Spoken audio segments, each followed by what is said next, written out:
You don't see the person sneezing, like sneeze in flu. You don't see the person, maybe like slumping or something. But something more dangerous is happening within the person. The person can sit comfortably with us in this room,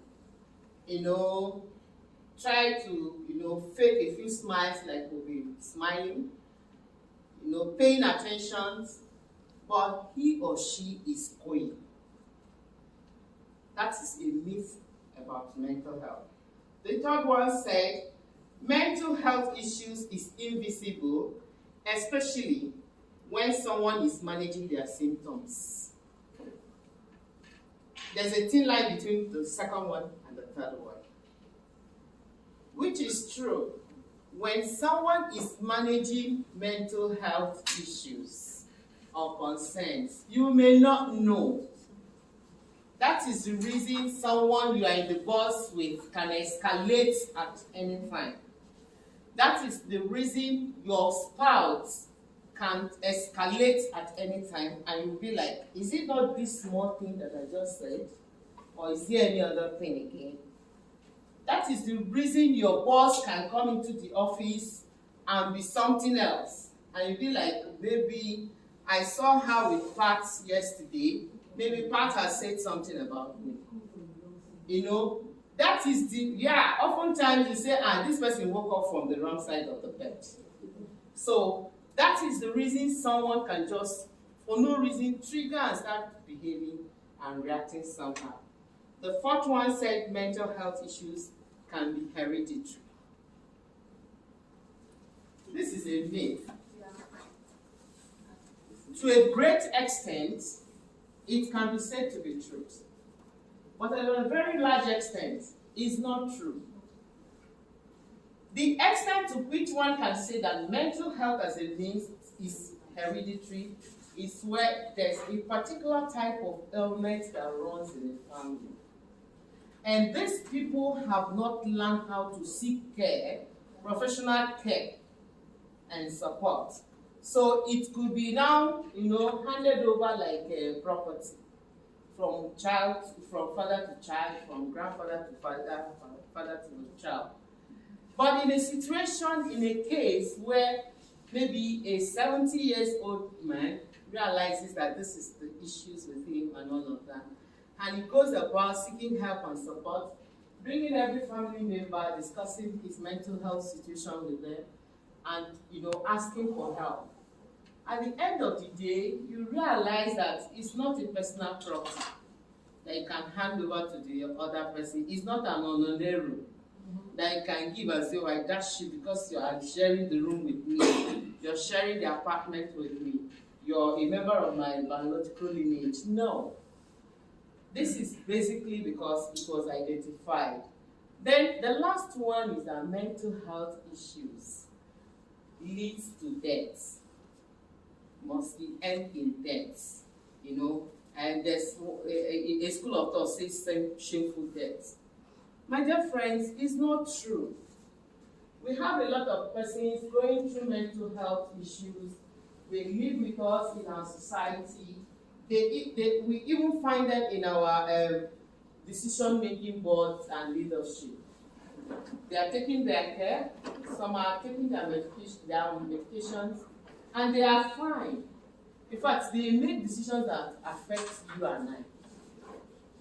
Basically because they identified it and they went for help. So these are the few. I just want to debunk this myth for us to understand what mental health is and what it's not. Having said that, I want us to look at a few triggers. You remember we are talking about the Black community. With due respect to James, we are talking about Black community here. What are the things that possibly trigger mental health concerns in our society amongst us? One of them is cultural differences.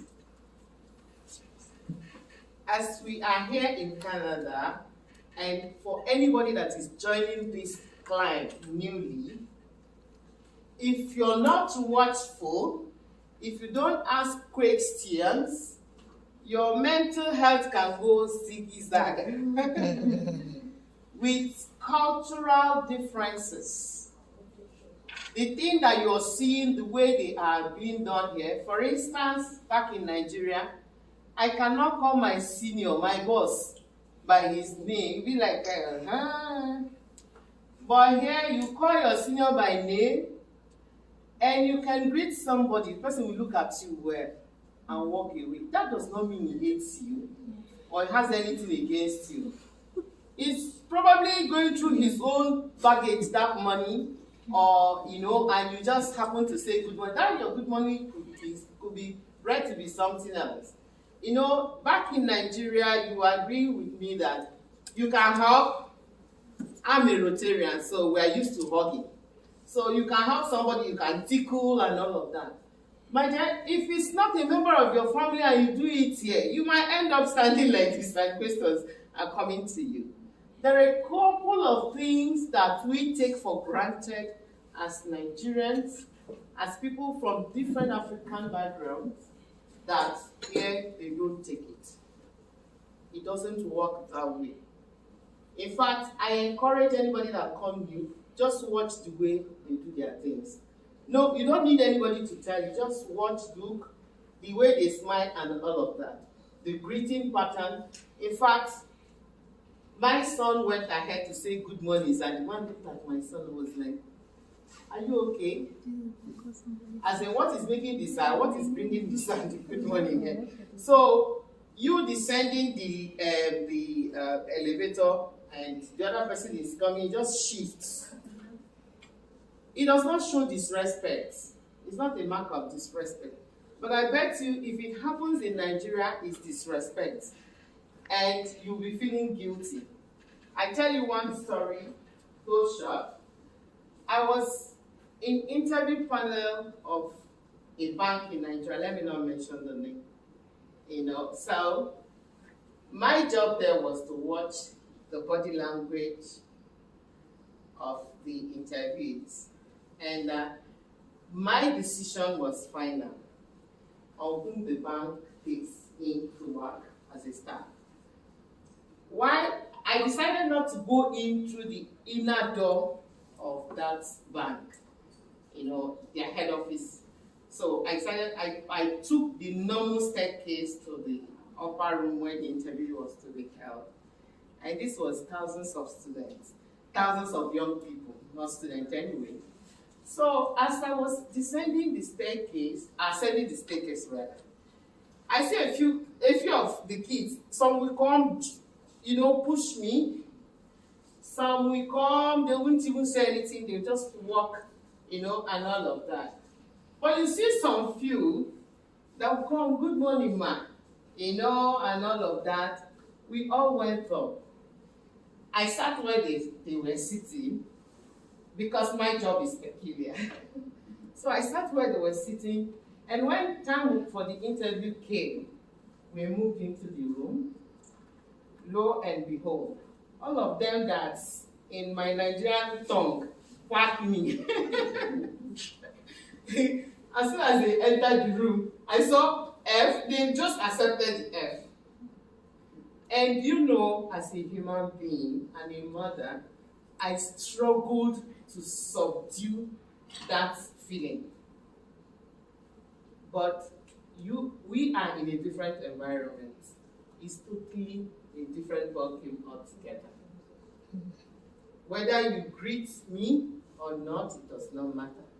Once you come into that room and you get your answers and your questions ready, you are in for it. These are what we talk about, the culture. The driving culture here can get crazy. In Nigeria, the red light, if there's at all, and if it's working, you can just go. You just look left and right, there's nobody there. But here, even 12 midnight, what am I, 3 a.m., there's nobody on the road, so only we stand there until the line says green and go. It's a culture. And if you don't know, this can frustrate you. and you start seeing yourself having mental health challenges. Then we talk about the school. If we bring it to school, back in Nigeria, a student might decide not to come to school and read up whatever and pass. You understand me? Yeah. But here, your attendance to class is compulsory. It's compulsory. Then your project work is not done by your friend and write your name. Yeah. In fact, the worst is that you go to ChatGPT and all of that, you go online and download. They will use their own system to upload. And at the end of the day, are you getting it? So the cultural differences here can cause mental health in anybody landing into this town world. So it's good you take your time and understand this. Then the second again is the weather. Many of us that came during winter, at least as you left that airport, that Pearson or whichever airport, I don't know the airport you came through. At that door and you come out, no matter how because you were given under information in Nigeria, so your garden is not complete. So the weather alone has been causing mental health challenges for people. In fact, my neighbor called me and said, I've been in this country for years, but I'm still battling with the weather. So how much more you that just come maybe a few months ago? So it could cause you mental health because you won't go where you want to go. You won't do what you want to do. So that can bring mental health challenges. Then gender biases here. Gender biases is another one, and I wouldn't want to delve into that. They are taking into understanding that we all know what that can do. So before you call somebody, you want to find out. Better call Amaka, Ngozi, James, John, and all of that.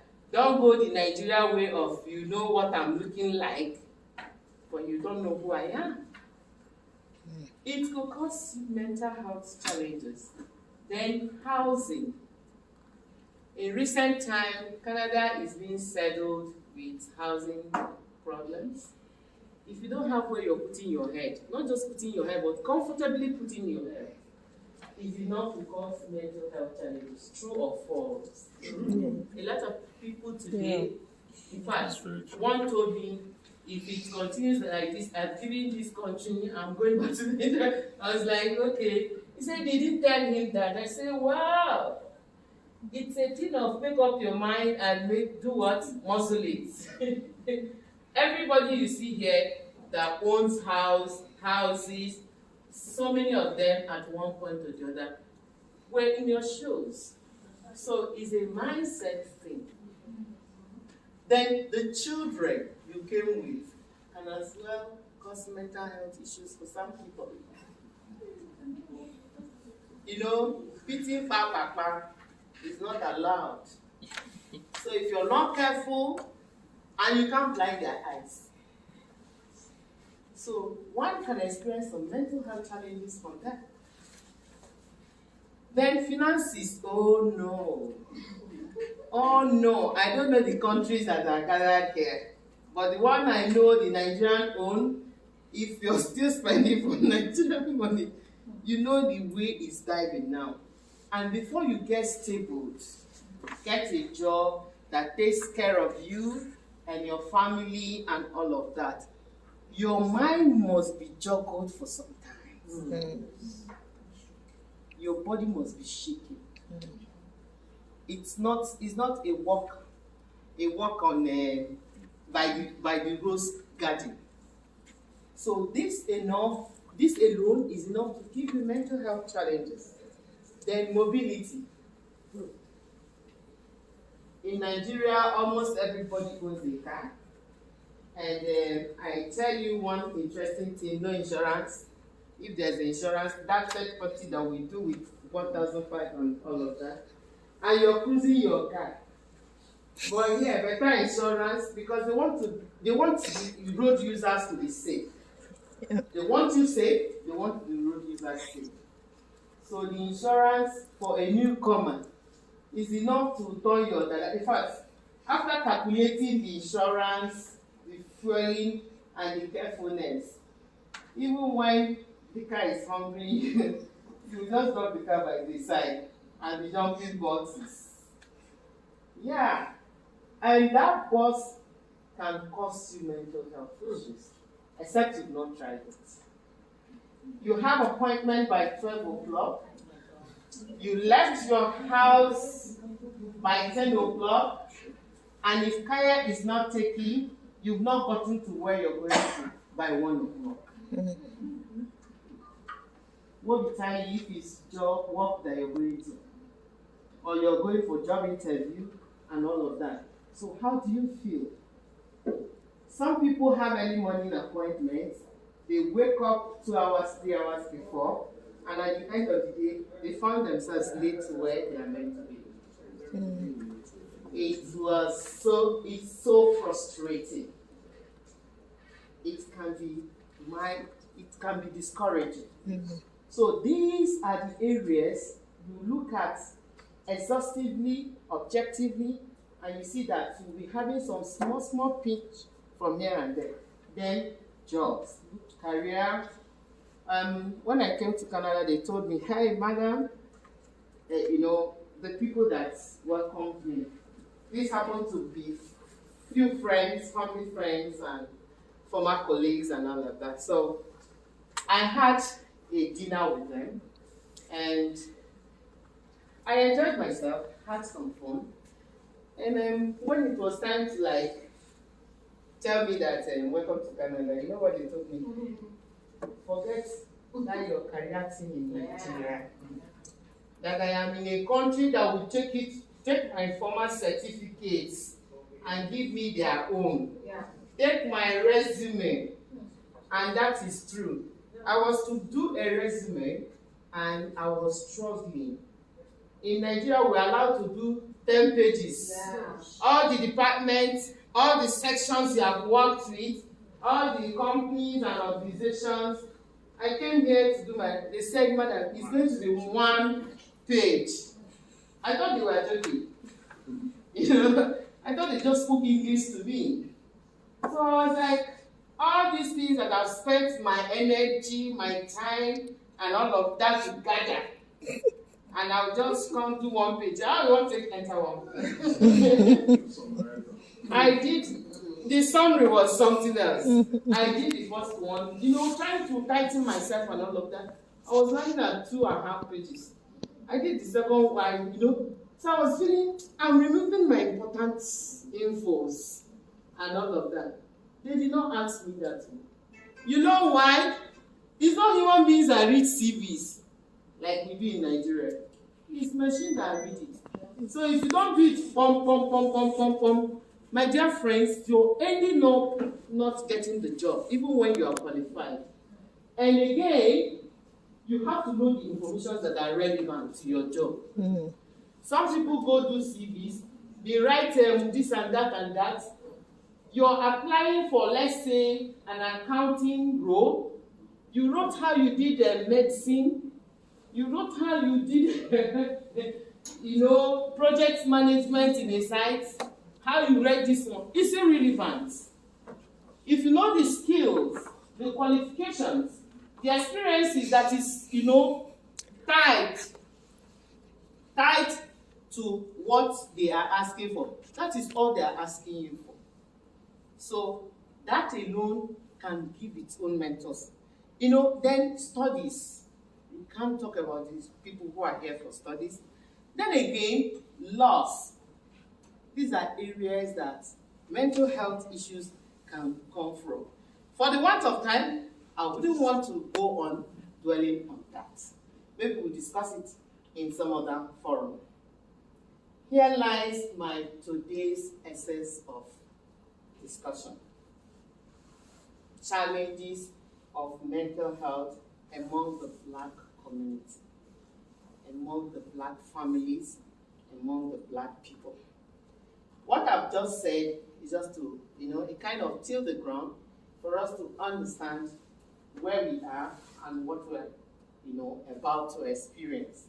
What are the mental health as a phenomenon, as whatever you can think of? What are the challenges among us, the Black people? Number one, mental health is misconstrued. Yeah. Do you agree with me? Yeah.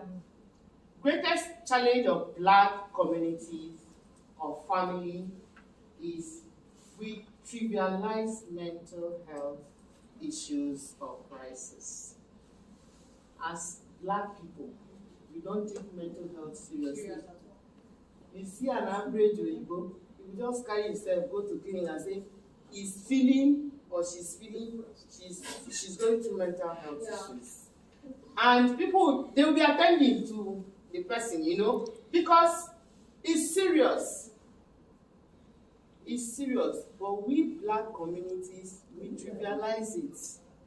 We attach it to spirituality.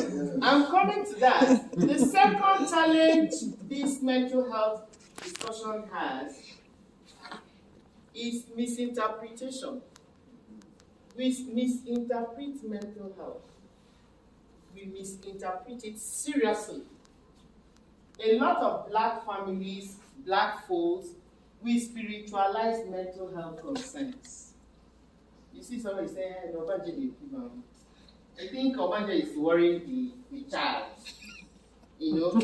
Maybe people from the village, they have come. The village people have followed him to Canada. You can imagine that. And all of that. We so misinterpret mental health issues. Somebody who, all these challenges, triggers that I've just mentioned, you can imagine one man or one woman going through all of them, going through 5 or 4 of them, and he's acting weird. And somebody beside him or her said, it's village people, don't follow and come here. That if he's a lady, and she starts maybe talking and they say, oh, bad lady warrior. That thing, she experienced something like that while she was in the university. I'm her classmates. We trivialize mental health issues. And that is the reason so many people don't go for help and it gets into serious issues. The third point is that we don't escalate mental health challenges. Even when we recognize it, even when I manage to understand that, oh, this brother might be going through something now, I'll just know, brother, praise God, it's well. It's well. After all, I passed through that one. And you walk away. There's no form of escalation. In the organization where I work, back in Nigeria, we call it intervention.